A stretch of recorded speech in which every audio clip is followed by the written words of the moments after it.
draft proposals from Belgium's Deputy Prime Minister could see the country taking a tougher line against pirate sites.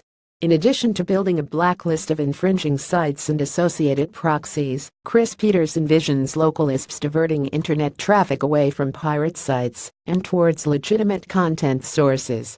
The thorny issue of how to deal with the online piracy phenomenon used to be focused on punishing site users. Over time, enforcement action progressed to the services themselves until they became both too resilient and prevalent to tackle effectively. In Europe in particular, there's now a trend of isolating torrent, streaming, and hosting platforms from their users. This is mainly achieved by website blocking carried out by local ISPs following an appropriate court order. While the UK is perhaps best known for this kind of action, Belgium was one of the early pioneers of the practice.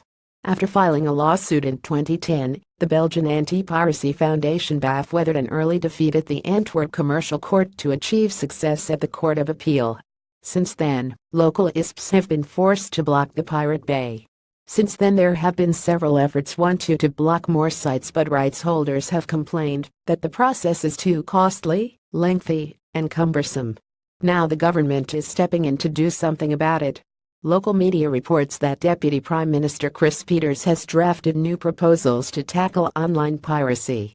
In his role as Minister of Economy and Employment, Peters sees authorities urgently tackling pirate sites with a range of new measures. For starters, he wants to create a new department, formed within the FPS economy, to oversee the fight against online infringement. The department would be tasked with detecting pirate sites more quickly and rendering them inaccessible in Belgium, along with any associated mirror sites or proxies. Peters wants the new department to add all blocked sites to a national pirate blacklist.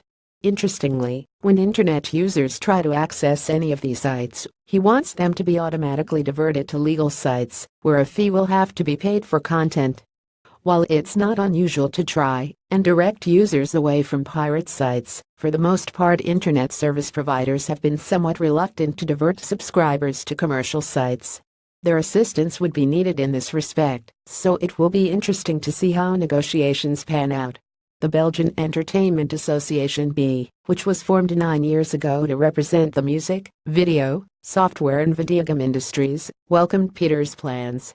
It's so important to close the doors to illegal download sites and to actively lead people to legal alternatives, said Chairman Olivier Meterlinck. Surfers should not forget that the motives of illegal download sites are not always obvious. These sites also regularly try to exploit personal data. The current narrative that pirate sites are evil places is clearly gaining momentum among anti-piracy bodies, but there's little sign that the public intends to boycott sites as a result. With that in mind, alternative legal action will still be required.